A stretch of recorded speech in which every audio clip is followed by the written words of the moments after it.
Les gens, ils sont surpris de l'histoire de cette Rolex.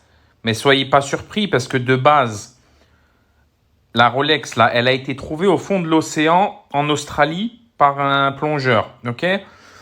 On se dit, c'est incroyable, machin, et elle marche toujours. Et en plus, le pire, c'est qu'elle fonctionne toujours. Mais faut pas oublier que Rolex, de base, c'est une montre de performance. Oubliez pas. De base, c'est pas une montre de luxe. Aujourd'hui, c'est du bling bling, etc. Mais de base, c'est une montre de performance. D'ailleurs, comment Rolex, est-ce qu'il a démocratisé ça? Eh ben, c'est une femme qui avait traversé la Manche avec une montre Rolex. Elle avait traversé la Manche à la nage avec une Rolex au poignet. Et quand elle est arrivée de l'autre côté, la montre, elle marchait toujours. Et en plus de ça, elle n'avait pas pris une seule goutte d'eau, etc. Donc, elle était vraiment étanche au top du top. Donc, c'est comme ça que Rolex a gagné sa popularité. Et carrément, je sais qu'à une époque, quand ils vendaient des montres Rolex, ils les vendaient comme dans un aquarium pour prouver qu'elle était étanche et parfaitement étanche. Et c'est là-dessus qu'ils ont fait leur notoriété. Rolex, c'est pas la montre des stars et tout, etc. De base, c'était une montre de performance. Donc voilà, il faut pas être surpris. Ça, c'est des montres.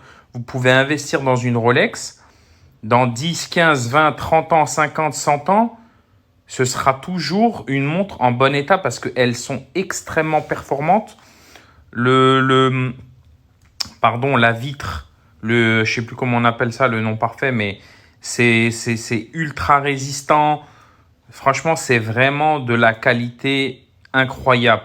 C'est vraiment une qualité qui est incroyable. Donc, faut passer au-delà du fait que c'est une montre entre guillemets de luxe, mais c'est une montre de performance. Donc oui, investir dans une Rolex, c'est un bon placement parce que c'est une belle montre. En plus de ça, elle va tenir des années.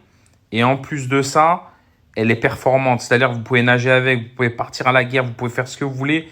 C'est des montres limite incassables. C'est ultra, ultra solide. Celle-là, carrément, c'était un bracelet en nylon. Donc, c'était même pas métallique. C'était typiquement pour de la plongée. Mais le fait qu'elle ait été retrouvée en état de marche sous l'eau après je sais pas combien d'années, c'est quand même une sacrée pub. En plus de ce qu'est la réalité, c'est que c'est des montres ultra performantes.